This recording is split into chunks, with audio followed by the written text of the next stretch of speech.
Xray here at the Comeback Team Studios.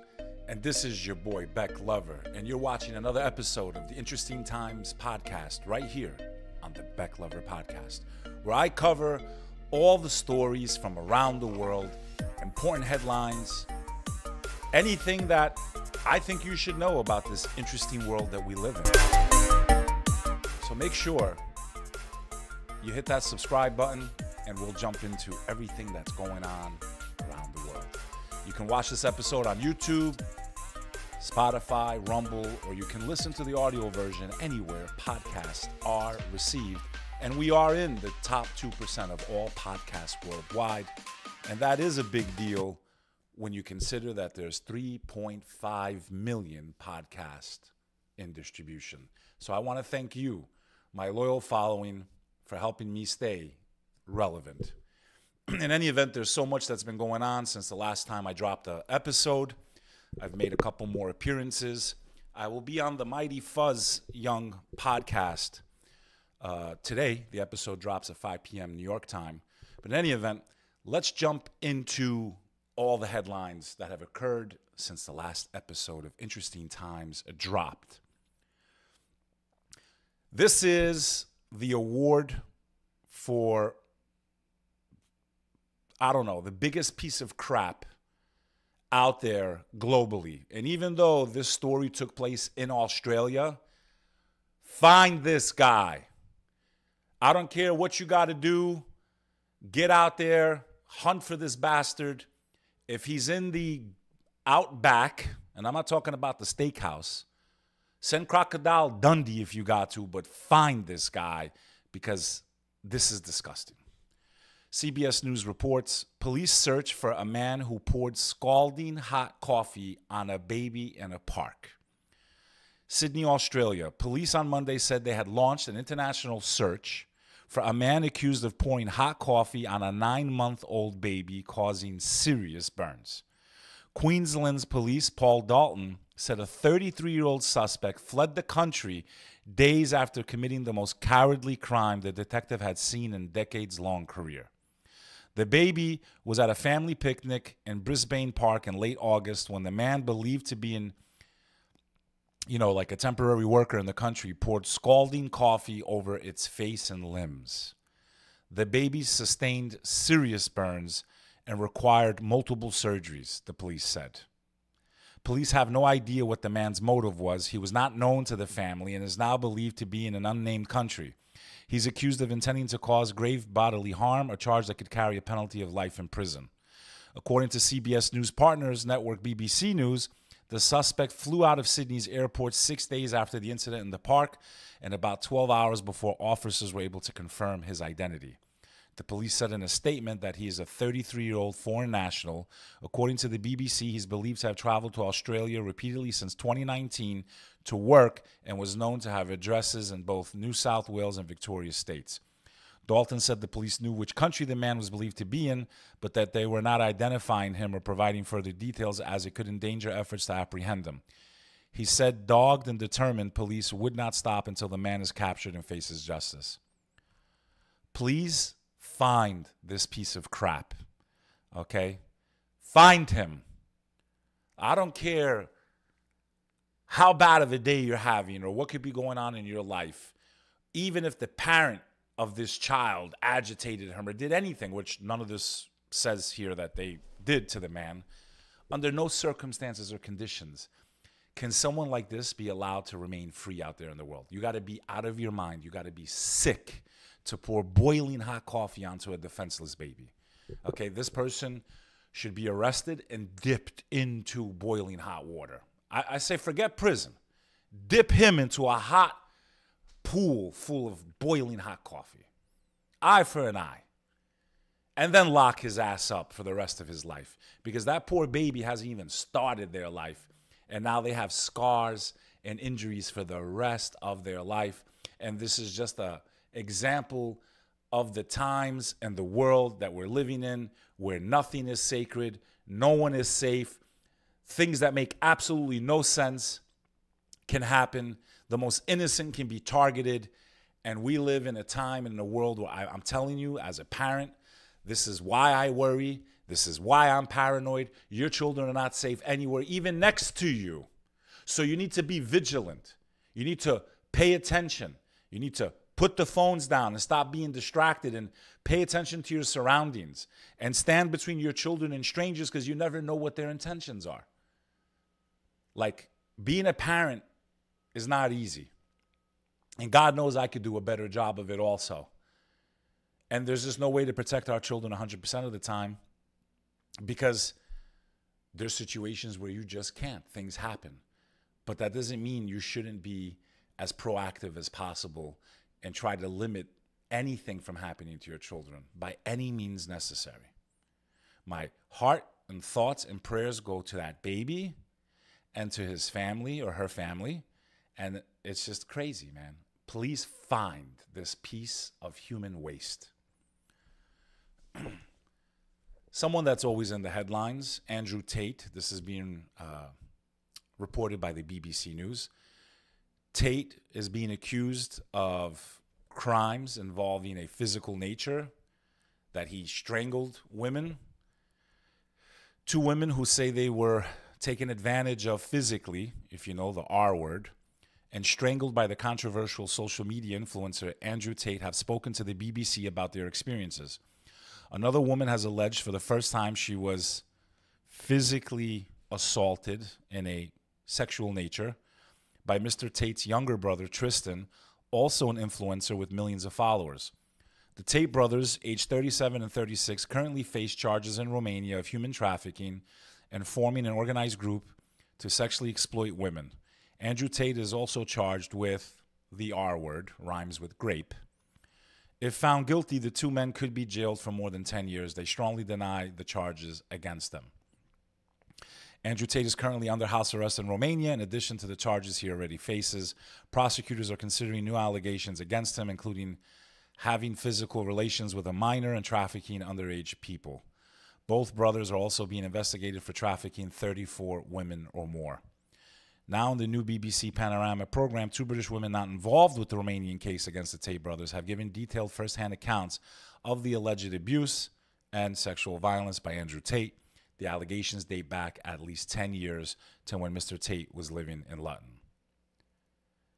Anna, not her real name, told us she went out with Andrew Tate in Luton in 2013. After a few dates, she says she went back to his house.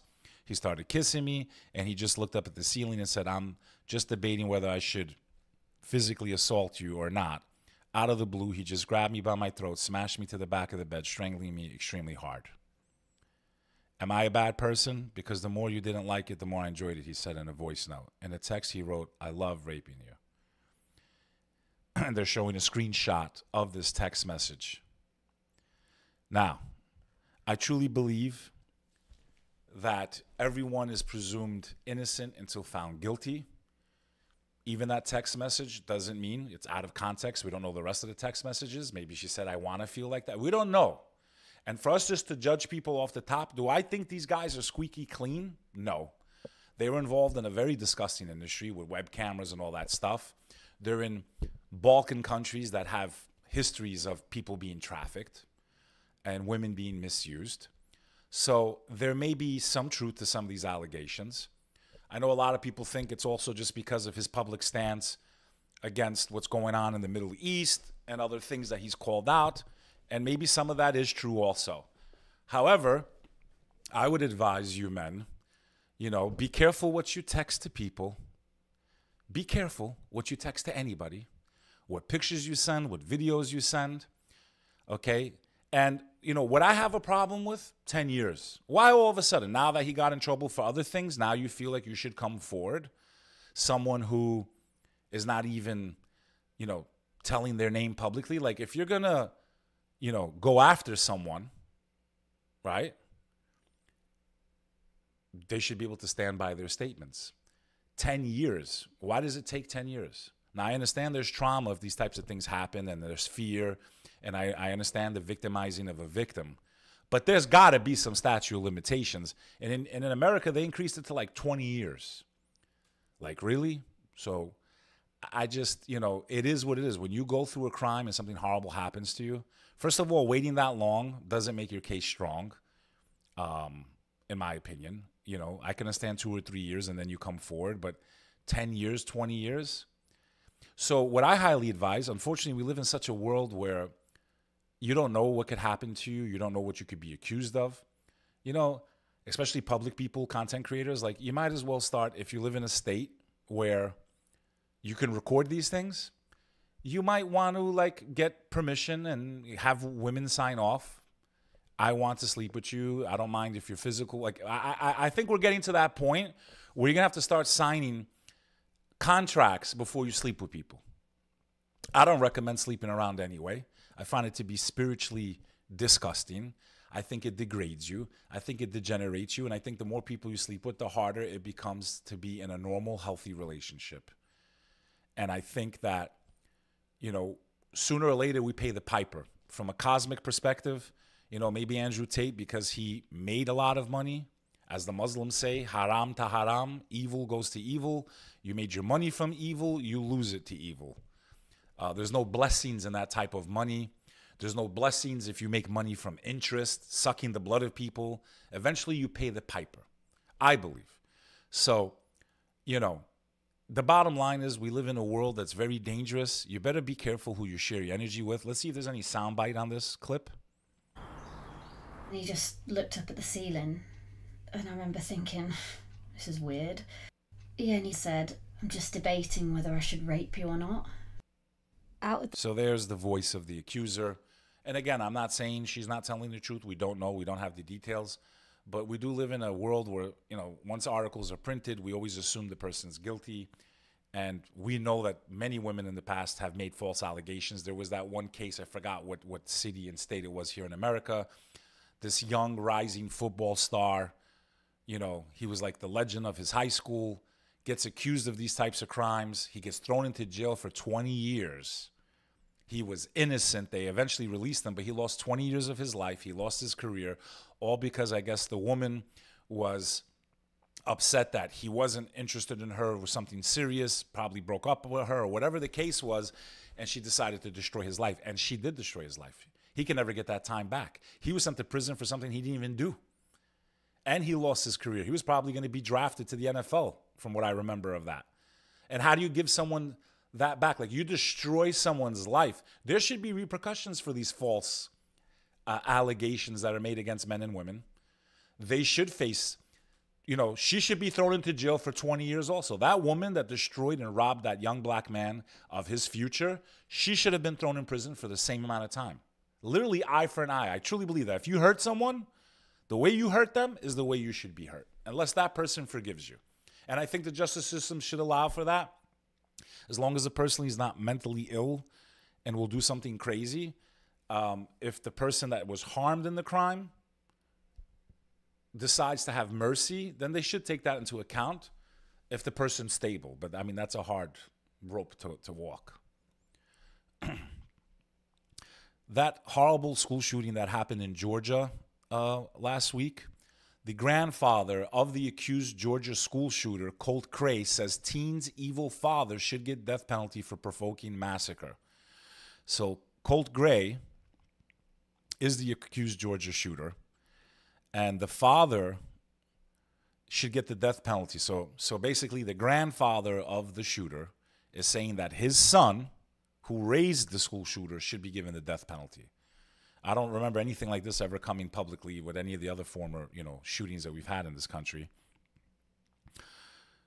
Charles Palamus, the 14-year-old alleged gunman's maternal grandfather, told the Post over the weekend that his former son-in-law, Colin Xray, should bear much of the blame for last week's bloodbath at Appalachia High School that left 2 teens and 2 teachers dead.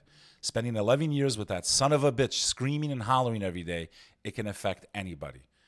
Palamus, 81, said of his 54-year-old ex-son-in-law who was married to his daughter, Marcy. He's evil, Palamus said of Xray. They didn't survive in it, he said of the family. Colt has to pay for what he did, but I'm telling you, he was driven, no question in my mind. He was driven by his father to do what he did. That's as plain as I can put it, and I know I'm right. Colin Xray got what he deserved too, he added, of the dad who was charged with 4 counts of manslaughter, 2 counts of second-degree murder, and 8 counts of cruelty to children for being an alleged accessory in the school shooting.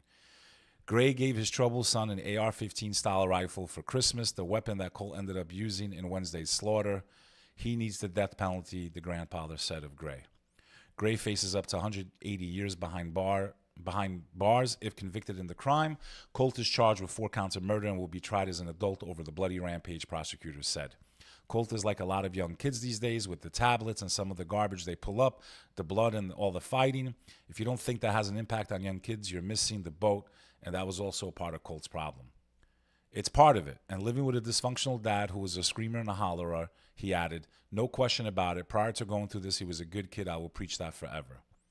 Palmer said Xray squandered the family's finances and ended up losing their $500,000 farm because of drug addiction after suffering a back injury. The granddad said his daughter, Marcy Xray, was also pulled into addiction, which ultimately cost her custody of Colt and the couple's other children. But she remained committed to her kids, he insisted. She's a good person and a mom, but I'm back to what I said about narcissists. They can change anybody. Marcy never did anything to Colt, he added. All she did is help him out. A former neighbor told the Post last week there were nights where the mom would lock him and his sisters out of the house, and they would be banging on the back door just screaming like, Mom, Mom, Mom, and crying. It was absolutely devastating, the woman said, adding Colt would come to her back door at the other times dressed in filthy clothes begging for food. Colt lived with his father by the time of the shooting. And these poor, innocent people lost their lives. Mason, Christina, and Richard. Absolutely horrific, man. You know, it's just crazy. And like I've said many times on this show, notice the pattern. Broken family homes produce these children full of rage. Having children out of wedlock, divorce, one parent's around, or both parents are garbage.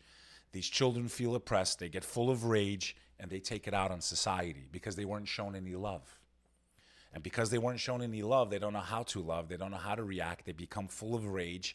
They have nowhere to release this, because when you're going through a hard time as a child, the 1 or 2 people you can always go to in a normal situation are your parents. When everything's going wrong, Mom, I'm being bullied, Mom this, Mom that. But if you have 2 parents that are caught up in addiction, they don't get along, they don't co-parent well, they're both aggressive, these children have nowhere to release this pain. I truly believe that's a big part of this. And that's why they become full of rage or start hanging out with other kids that have the same type of pain. That's how gangs form. They feel abandoned by their own parents, their own family. No one loves me. Look at all the other kids that have everything. Their parents love them. My parents don't. And it's a very devastating feeling to a child. And just divorces, folks. If you're out there and you're going through a divorce, you have to be there for your children as much as you can. Talk to them all the time. Be around, because these types of things will happen. And that's another big part of the problem that no one wants to talk about. Something else I'm tired of talking about is the government shutdown that is looming as Congress faces funding fight. Congress, this is reported by The Hill, is staring down the time crunch to avert a shutdown, with both parties digging in their heels and some Republicans expressing skepticism about their own party's plans less than a month before government funding is set to run out. I love how our government continues to run out of money as they pump trillions of dollars into foreign conflicts and wars and corruption and welfare and all this bullshit that is not working. Okay, and they need to keep borrowing money. We're borrowing money to keep our government open when they tax the fuck out of you and me on everything. The money we make, things we buy, taxes on our homes, tolls, tickets. I mean, you name it. Okay? Even death tax if you make over a certain money. Like, they don't even let us die without taxing us.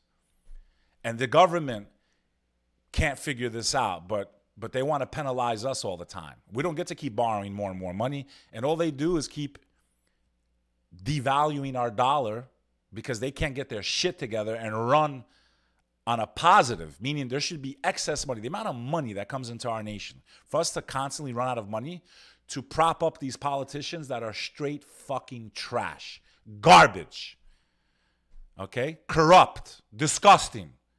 Like, it's disgusting that our country doesn't even have enough money to operate. House GOP leadership Friday rolled out a plan that involves linking a 6-month stopgap, also known as a continuing resolution, with legislation backed by former President Trump and hardline conservatives that called for stricter proof of citizen requirements to register to vote. Today, House Republicans are taking a critically important step to keep the federal government funded and secure our federal election process, Speaker Mike Johnson said. Congress has responsibility to do both, and we must ensure that only American citizens can decide American elections. Why is this even a debate?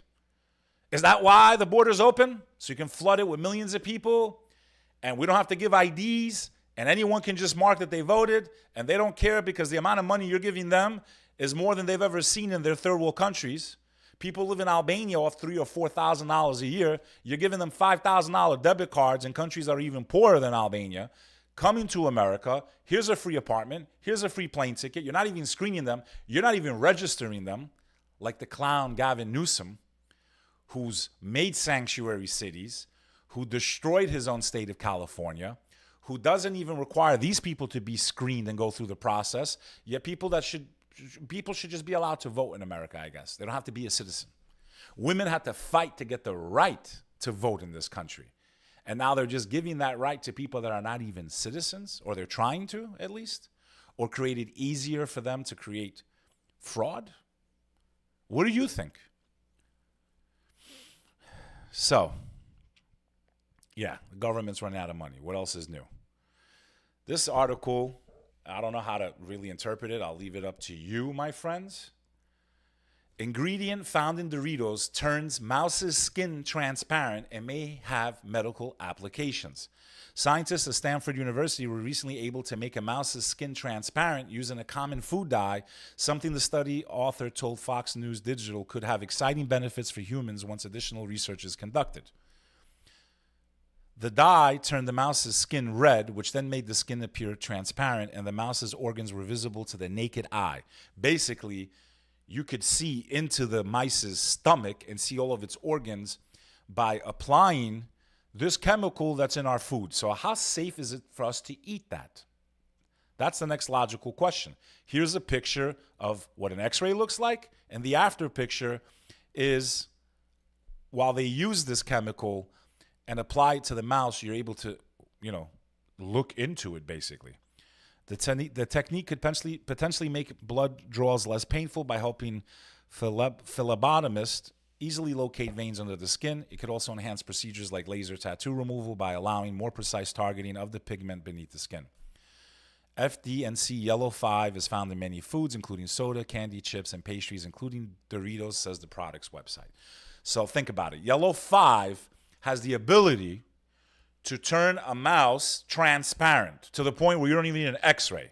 How healthy can it be for us to eat this chemical? I'm serious. Like, I'd rather forget about can we see what it does for X-ray capabilities. I want to know, what is it doing to us? Has there been any studies? What happens to the mice long-term from consuming this chemical? So that's something to think about. Okay? Crazy.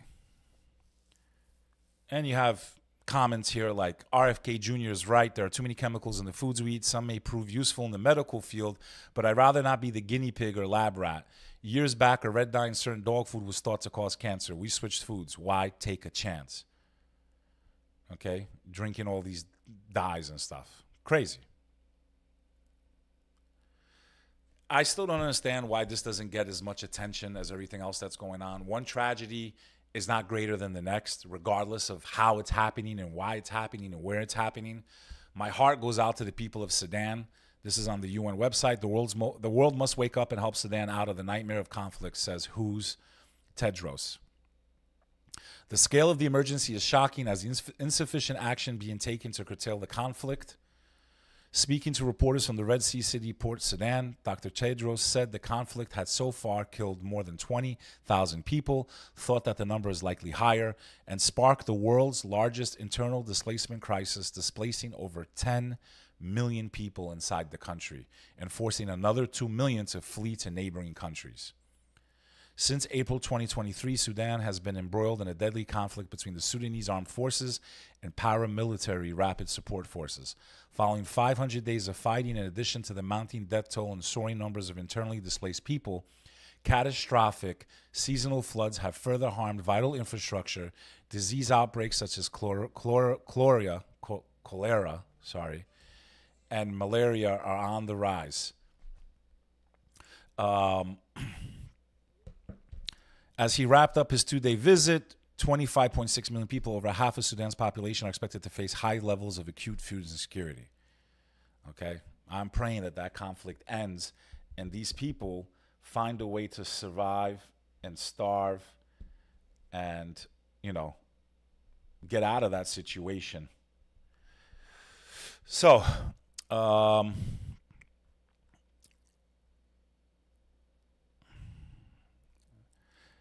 I don't know why this article's up, but we'll skip over that one. U.S. and U.K. spy chiefs praise Ukraine's audacious Russia incursion and call for a Gaza ceasefire. The heads of British and American foreign intelligence agencies, reported by the Associated Press, said Saturday that Ukraine's surprise incursion into Russia is a significant achievement that could change the narrative of the grinding 2.5-year war, as they urged Kiev's allies not to be held back by Russian threats of escalation. Richard Moore, the head of MI6, said Kiev's surprise August offensive to seize territory in Russia's Kursk region was typically audacious and bold on the part of the Ukrainians to try and change the game. He said the offensive, which Ukraine said has captured about 1,300 square kilometers of Russian territory, had brought the war home to ordinary Russians. And that conflict is far from over. Outraged heckler jeers New York City Mayor Eric Adams at labor parade over slew of federal probes. So, he's So I'm asking, what will you say? Are you going to step down? This is a city of 8.3 million people, 35 million opinion.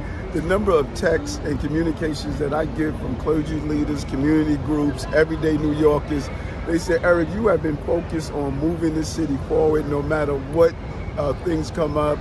Everyone knows my credo. They can even quote it to me.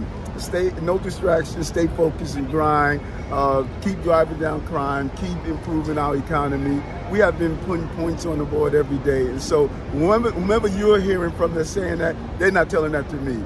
And the hundreds of thousands of people that voted for me know I'm doing the job as mayor.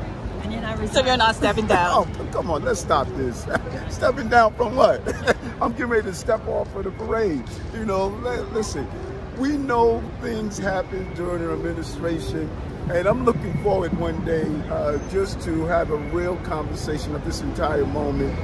But it would be inappropriate for me while a review is going on to anyway try to interfere with that review. I'm going to be mayor and continue to be mayor of the greatest city on the globe, New York City. Yeah, while he parties all summer in the Hamptons, that's a fact. And the city is not doing great at all. And crime is through the fucking roof. And there's migrants everywhere that he's complained about that he welcomed at first. And I can go on and on and on with that horse-faced hokel. I hope that they find him. NYPD commissioner's brother is ex-cop being probed as alleged fixer for New York City nightclubs. Police Commissioner Edward Cabens, twin brother who is a former police officer, is being investigated for allegedly working as a fixer for restaurants and nightclubs in the city.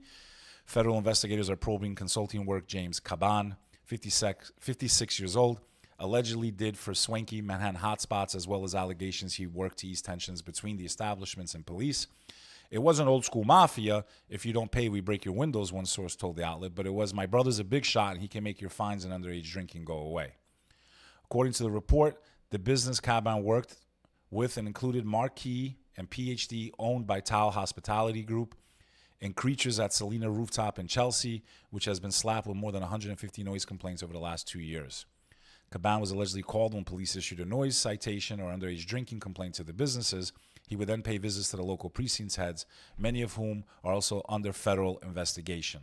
On Wednesday, the FBI raided the home of both Cabins, First Deputy Mayor Sheena Wright, Deputy Mayor for Public Safety Philip Brinks III, and former NYPD official Timothy Pearson, who now advises Mayor Eric Adams on public safety, and seized their electronic devices. The report added, noting that the officials were subpoenaed as part of a corruption investigation in connection with influence peddling. Last year's federal agents seized Adams' devices as he was leaving an event in Manhattan and raided the home of one of his top fundraisers.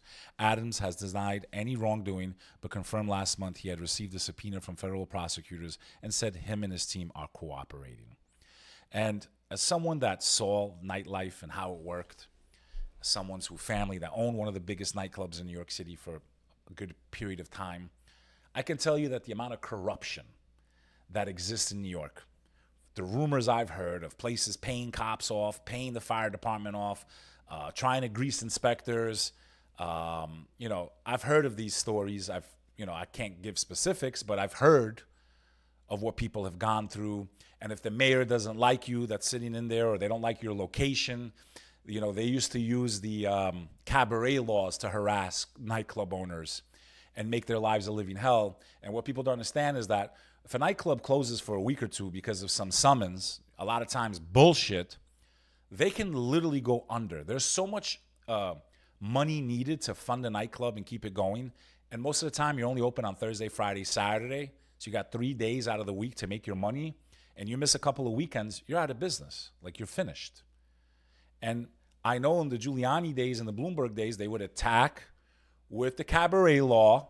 Then they would contact the state liquor authority in New York to come in and then restrict your liquor license. So you're not allowed to serve alcohol until they investigate whatever the alleged, violations are. But by then you're out of business. So many nightclubs I know went out like this over the 2000 to 2015. Okay? Just making life hard for the common working person. Associated Press, huge payout expected for a rare coin bought by Ohio farm family and hidden for decades. Toledo, Ohio, 3 sisters from Ohio who inherited a dime, kept it in a bank vault for more than 40 years, knew it had some value, but they had no idea just how much until just a few years ago. The extraordinary rare coin struck by the U.S. Mint in San Francisco in 1975 could bring them more than $500,000, said Ian Russell, president of Great Collections, which specializes in currency and is handling an online auction that will end in October. What makes the dime depicting President Franklin D. Roosevelt so valuable is a missing S mint mark for San Francisco, one of just 2 without the mark known to exist. The other one sold at 2019 auction for $456,000 and then again months later to a private collector. While serious coin collectors have long known about the existence of these 2 rare dimes, their whereabouts had remained a mystery since the late 1970s. They were hidden for decades. Major collectors and dealers have never seen one. The Mint in San Francisco made more than 2.8 million special and circulated proof sets in the 1975 that featured 6 coins and were sold for $7. Collectors a few years later discovered that the 2 dimes from the set were missing the mint mark. It is just so amazing to me how a dime can be worth $500,000 because they make an error and forget to put the dime. Technically, that dime shouldn't even be worth 10 cents because it's not authentic. Like, it's just crazy to me. I understand why it's rare, they slipped up and they let it out, but $500,000 for 10 cents? That's like millions of times worth more than the actual 10 cents itself. Crazy. Trump threatens to prosecute those he claimed cheated in an election if he wins in November. This is reported by The Hill. Former President Trump on Saturday threatened to legally target individuals who he has accused of fraud related to the 2020 electoral defeat if he wins the presidential race in November, making one of his clearest pledges to the date to go after his opponents. Trump, who has repeatedly claimed that the 2020 election was fraudulent and rigged despite there being no evidence of widespread fraud, accused Democrats of rampant cheating and skullduggery in 2020 and said the 2024 race will be under the closest professional scrutiny. When I win, those people that cheated will be prosecuted to the fullest extent of the law, which will include long-term prison sentences so that this depravity of justice does not happen again. He indicated that lawyers, political operatives, donors, voters, and election officials could all be targeted with prosecution. Those involved in unscrupulous behavior will be sought out, caught, and prosecuted at levels unfortunately never seen by in our country. Trump has repeatedly claimed that there was a widespread fraud in the 2020 election, which he lost to President Biden. He challenged the results in court, but those claims were rejected for lack of standing or lack of evidence. So, That's still, I guess he's not over that. So if he gets into power and you were putting cardboard up on windows when poll watchers were looking, like we all saw on videos, you better be careful if Trump boy wins. This is crazy to me. Venezuelan gang members released on a $1,000 bond after shooting in Aurora. A pair of suspected members of the notorious Venezuelan gang Tren de Aragua have been released on bond following their arrest related to a July shooting in Aurora, Colorado. The 19 and 20-year-old Nixon Perez and Dixon Perez, their parents must love them, were taken into custody by Aurora police for evidence tampering related to the incident at the Nome Street Apartments, one of the complexes under occupation. We all saw the videos that were circulating about that. Aurora police confirmed that both Nixon and Dixon posted a $1,000 bond and are no longer in custody, a move that goes directly against Immigration and Customs Enforcement, ICE. It is just crazy that these people could literally take over an apartment building, hold people hostage, and they're released. They're not even citizens, and they're out on a $1,000 bond. But meanwhile, you don't pay your taxes right on time, they come and arrest your ass. I mean, it's crazy, man. This is the X-Post. Any presence, on July 29th, the Aurora Police Department arrested Johnny de Sus Pechucarinos, age 24. He's the brother of... It's just crazy, crazy, crazy. You could see this post on X. This is another sign of just how sad the world we live in is, how little people care about anyone. Wells Fargo employee found dead at desk 4 days after last clocking in. In late August 2024, news broke out about the tragic death of Denise Prudhomme, a 60-year-old employee at Wells Fargo Financial Corporation's Tempe, Arizona office. Reports said her body remained undiscovered at her desk for 4 days after she clocked in. Both the Tempe Police Department and Wells Fargo confirmed key details of the incident, verifying that Prudhomme died while at work and that her body was not found for several days. Prudhomme last scanned into the building on the morning of Friday, August 16th. At 7 a.m., her body was found 4 days later on Tuesday, August 20th. According to numerous reports, Prudhomme's third-floor cubicle was located in an underpopulated area with little foot traffic. Several people reported noticing a foul odor, but attributed it to plumbing issues. A security guard reportedly found her body and called 911. A Wells Fargo employee spoke anonymously to local Phoenix News 12, expressed shock, telling the outlet to hear she's been sitting at that desk like they would make me feel sick, and nobody did anything. That's how she spent her last moments. It's crazy that someone could sit at their job and just be dead and no one finds out for a few days. I understand there was a weekend involved, so technically those 2 days you can't really. So it's basically 2 days till they discovered her. In any event, since we went to remote work, these office buildings are less inhabited. Most of them are actually empty. So I guess that's probably what happened. There's not as many people walking by to have noticed it, because I just don't see how someone didn't check in and say, hey, you okay? Crazy. This was a pretty strange story, I guess, but kind of cool in some ways. I've kind of done this, what would you want to say to everyone if you knew you were going to die? I think we live in a time where we should make a last testament. We should record it, and we should leave it with someone that we love to say, hey, play this if anything happens to me, because you never know what's going to happen to you, where you could say some last words to your friends, your family, and maybe that video would heal some of their pain, Paul Harrell, YouTube gun safety advocate, announces his own death in a video message. This is by The Hollywood Reporter. The Oregon-based gun tube star, who had a following of 1.2 million subscribers, died of stage 4 pancreatic cancer. So in this video, he basically tells us he's, Hi, everyone. Let me get right to the point. As I'm recording this today, it is 20 December 2023. And I'm recording this and giving Brad instructions to publish it upon my death. So if you're watching me, I'm dead. Now, a few months ago, I sat right here on this log and told you I'd been diagnosed with pancreatic cancer, and I told you we'd caught it early and that we were still going to be here for some time. Well, we did catch it early, but not as early as I had thought, and it has spread faster than I thought it would. You may have seen me recently using this crutch. When I told you I broke my hip, well, I did break my hip. But it wasn't because I was in any kind of accident. It was because the cancer spread to my bones, and the bones just crumbled, my hip fractured, and I fell down. No, I didn't fall down and fracture it. I fractured and then fell down. And my time is drawing very short. So, there's some things I have to ask of you. One, for everyone who is a Patreon supporter, thank you. But don't immediately turn off your Patreon support. We have hopes that a couple of the crew, primarily my brother, are going to continue making content on this channel. So, if you haven't heard from us by next month, yes, then cancel your Patreon support. But we have hope that the channel will continue. Two, I wish I could get your channel, brother. Damn, a dead guy's doing better than me on YouTube. Thanks, guys and girls. In any event, hearing that message of someone talking about, I mean, he just seems so calm, man. Like, to know that, hey, I'm going to die. There's not much I can do about it. Let me tell you what's going on. It's just crazy. I wonder if his channel's still doing well. I want to take a look at it, but you can check into it. Again, this is Nelson, Paul Harrell.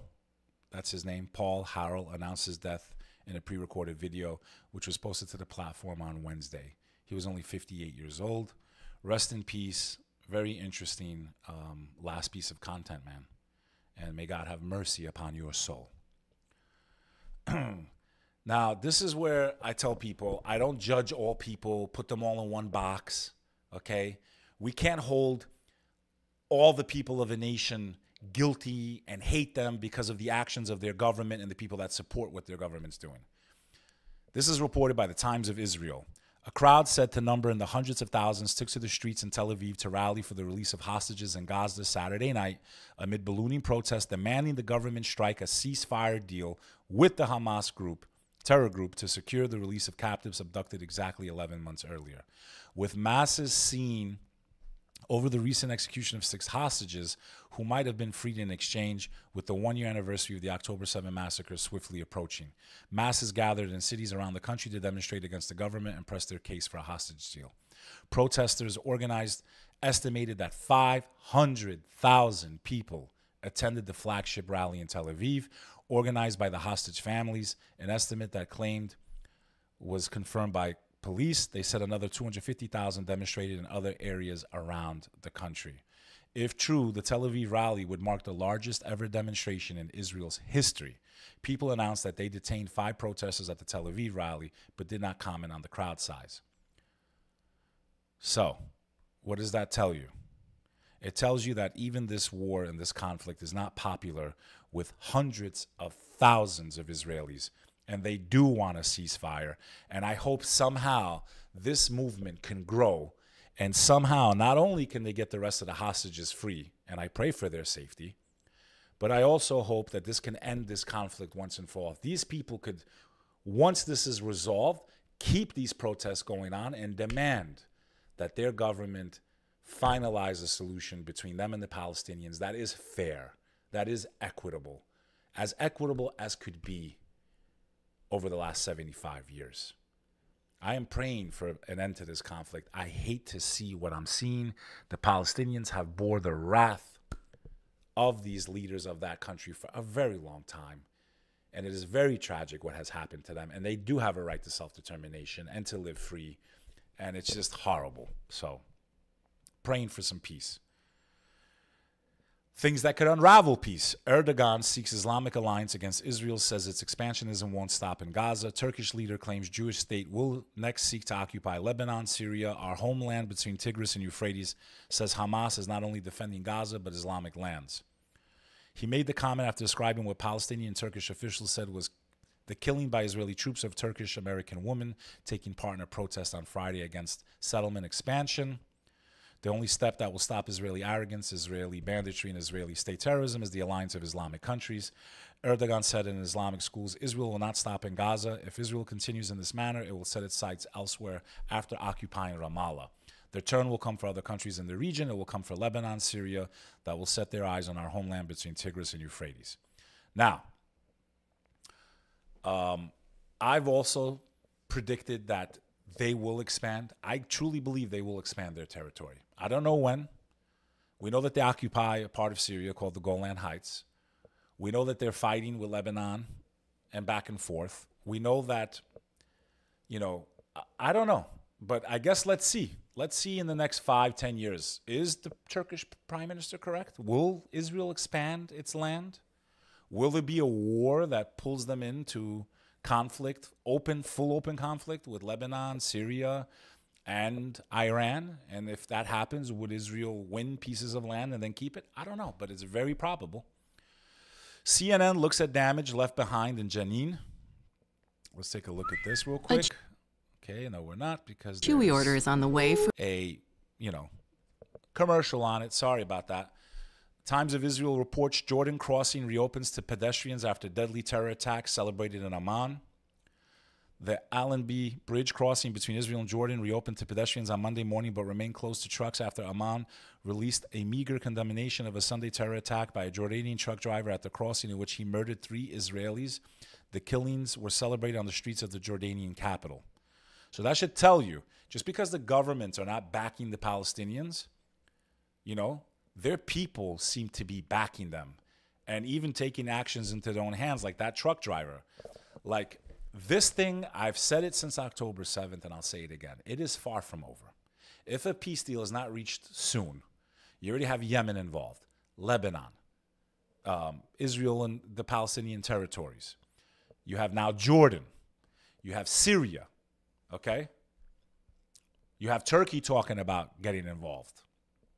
We need to end this thing fast. Okay? So, today a Jordanian truck driver murdered 3 Israelis in Jordan-Israeli border crossing. These are the celebrations of the murder in the Amman capital. This is already a Palestinian state. It's called Jordan.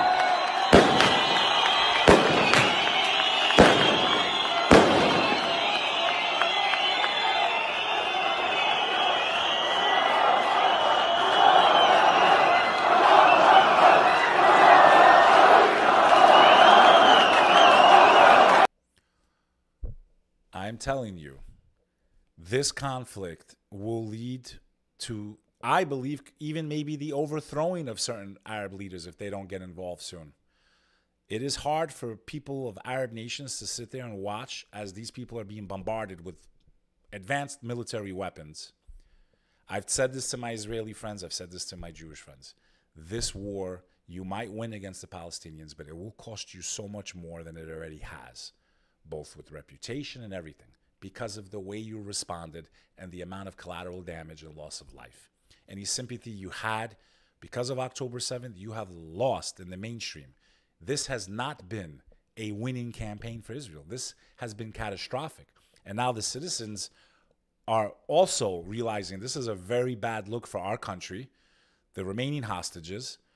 The cat's out of the bag. People have studied now and seen what's really happened since the creation of the state, and that's what's going on. This is a total loss, in my opinion, of the information war for the state of Israel. As I said, this conflict will spread. Israeli strikes on Syria kill at least 16 people, Syrian state media says. Israeli airstrikes killed 16 people in western Syria and wounded dozens more overnight. Syrian state media reported on Monday the deadliest Israeli attack reported by Syrian authorities since the Iranian embassy compound in Damascus was hit in April. There was no immediate comment from Israel, which typically remains silent on reports of strikes in Syria. The Syrian state news agency cited a military source said Israel had launched the strikes at around 11:20 p.m., targeting a number of military sites in the region. Syrian air defenses have shot down some of the missiles, the source said. 2 regional intelligence sources said a major military research center for chemical arms production located near Masaf in Hama province near the Mediterranean coast had been hit several times. So, again, this war has spilled over many borders. Israelis surge into the streets again to protest the tolls in Gaza. I just covered that. Israeli soldiers fatally shot an American woman at a West Bank protest, a witness says. Now remember, the West Bank is not in Gaza, not controlled by Hamas. Israeli soldiers killed an American woman demonstrating against settlements in the West Bank on Friday, according to a witness who said she was shot while posing no threat to Israeli forces and during a moment of calm after clashes earlier in the afternoon. 2 Palestinian doctors said 26-year-old Ansur Ezegi Iyegi of Seattle was shot in the head. The U.S. government confirmed Igi's death, but did not say whether the recent graduate of the University of Washington, who was also a Turkish citizen, had been shot by Israeli troops. the White House said it was deeply disturbed by the killing of a U.S. citizen and called on Israel to investigate what happened. The Israeli military said it was looking into reports that troops had killed a foreign national while firing at an instigator of violent activity in the area of protest. The killing came amid a surge of violence in the West Bank since the Israel-Hamas war began in October, with increasing Israeli raids, attacks by Palestinian militants on Israelis, attacks by Israeli settlers on Palestinians, and heavy military crackdowns on Palestinian protests. More than 690 Palestinians have been killed, according to Palestinian health officials in the West Bank. And this has been going viral all over Twitter and everywhere else. Hawaii's popular Kalalau Trail closes after 24 hikers contract norovirus and may blame defecating squatters. A popular hiking trail in Hawaii had to close this week after 24 hikers became sick from what is believed to be norovirus, an outbreak many blamed on illegal squatters defecating along the remote path. A portion of the Kalalau Trail on the Kalalau section of the Napali Coast State Wilderness Park on the island of Kauai was shuttered for 7 days beginning September 4th, the Hawaiian Department of Land and Natural Resources posted on Facebook this week. The Department of Health received reports of nauseous, vomiting, and diarrhea from hikers who had been on the 11-mile trail, which runs from Kei Beach to Kalalau Beach from as early as August 14. So far, none have been hospitalized. Okay, stop shitting on the side of the trails in Hawaii, please. Pakistani man in Canada charged with planned mass shootings of Jewish New Yorkers. A Pakistani man living in Canada is facing federal criminal charges for allegedly planning to carry out a mass shooting in New York against Jewish people on the anniversary of October 7th, Hamas attack in Israel. Mohammed Shazeb Khan, 20 years old, was arrested Wednesday in Canada and charged with attempting to provide material support as well as resources to a foreign terrorist organization. The defendant is alleged to have planned a terrorist attack in New York City around October 7th this year, with the stated goal of slaughtering in the name of the Islamic State as many Jewish people as possible. More than 1,200 people were killed on October 7th during the Hamas-led attacks in southern Israel, including more than 40 Americans. Israel responded with a military onslaught in Hamas around Gaza that has killed more than 40,000 people and put them at risk of famine. There is no justification. I don't give a fuck. Arab, Muslim, Paki, okay, to take the life of people that are not in an active conflict, that are not firing upon you. You cannot hit innocent people, you know, even if they're supporting their state. It's just not allowed in the religion of Islam. That is a fact. You cannot take the life of civilians. Period. Period. You want to be a tough guy, you want to target people, go over there, cross the border, and join the resistance. Don't target civilians, especially thousands of miles away from the conflict. That is not the right thing to do. That is disgusting. Dick Cheney says he will vote for Harris. Okay? Dick Cheney, who was a Republican, who started most of these fucking wars that destabilized the entire Middle East, that created more and more terror cells. That asshole that made billions of dollars with his company Halliburton at the expense of our soldiers for weapons of mass destruction that never existed in Iraq. Yeah, that motherfucker, that globalist, he backs Harris, which means another reason why I will not, a warmongerer. Also, it shows you that there is no loyalty to party or values. These people will back each other up. They don't care. They are what you would call a rhino, a Republican in name only. They don't give a fuck about your ideals. That is why I tell you, I'm not left or right. I don't support what the right did, starting all these wars after 9/11. North Carolina Elections Agency appeals to keep RFK Jr. on the ballot. I found that to be interesting. The guy's not running for president. He's endorsed the Republican Party. He's endorsed Trump. Why are you going to keep his name on the ballot? Remove his name. Simple. Trump to support changes to Constitution's 25th Amendment, pledges to pardon convicted January 6 rioters. He announced that. Boeing Starliner capsules back on Earth while crew will hitch a SpaceX ride home in 2025. This is reported by CNN. As astronauts and engineers are fond of saying space is hard, but that has never stopped bright minds from dreaming big. Okay, that's that spaceship that got stuck up there, so they had to leave them at the International Space Station. They got the capsule back to Earth, and Elon Musk and SpaceX are going to go back up there and bring those astronauts home that have been stuck in space, making Elon Musk and his company SpaceX look like the movie Independence Day, like really cool. Manhunt underway after 5 people injured in Kentucky shooting near Interstate 75. A manhunt is underway for a suspect after 5 people were injured in a shooting Saturday night near an interstate in a rural area of Laurel County, Kentucky. All 5 victims are in stable condition. The active shooter situation occurred near Interstate 75, about 9 miles north of the city of London, where numerous persons have been shot. We know that the general area where the individual is. The police department urged people to contact 911. I don't know why the shooting occurred. It says, if you think you hear something, I don't know.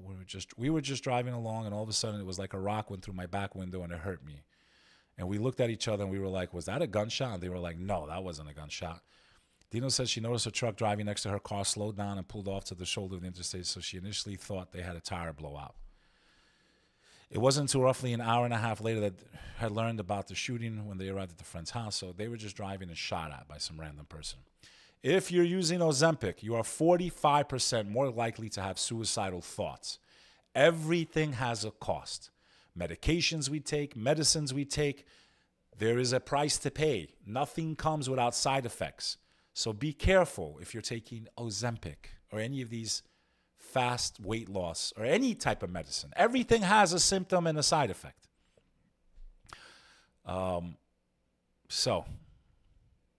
Girls' boarding school engulfed in fire in Kenya. It comes after the deaths of 21 children in a fire at a boarding school in Nairi. Okay? And unfortunately, something seems to be really wrong in Kenya and boarding schools. Too many fires are happening there and children are dying. First case of bird flu without known animal contact detected in Missouri. So let's keep an eye on that, folks. And Stellantis recalls 1.5 million Ram trucks to fix software bug that can disable stability control. So if you're driving a Ram truck, be careful. There's a recall on it. 48 people were killed in Nigeria from a fuel tanker that caused an explosion. The fuel tanker was carrying cattle in north-central Niger State, and at least 50 of them were burned alive. It was initially unclear how many others were injured. My condolences go to those people and their families. Folks, make sure you hit that sub button. I thank you for always taking time to check in and see kind of what's going on. If you have interesting stories that you would like me to report on, please shoot me a message. Sorry about that. Shoot me a message at info@Bek Lover, where I will maybe look into these things. And I appreciate the tips, because maybe you see something that I don't see and is important to tell to the rest of my community. I really appreciate you. We live in an interesting world. An interesting world indeed, my friends. Stay tuned here. Hit that sub button. Drop a comment. Let me know you're watching. Subscribe on Spotify. Follow me on X at BekLoverNYC, where I host live spaces. I need your help. I need your support. This is Bek Lover. And you can also find me on Instagram at BekLoverNYC. Thank you. Stay alive, stay vigilant, stay safe, and never lose hope. This is your boy, Bek Lover, and you're watching the Interesting Times podcast on the Bek Lover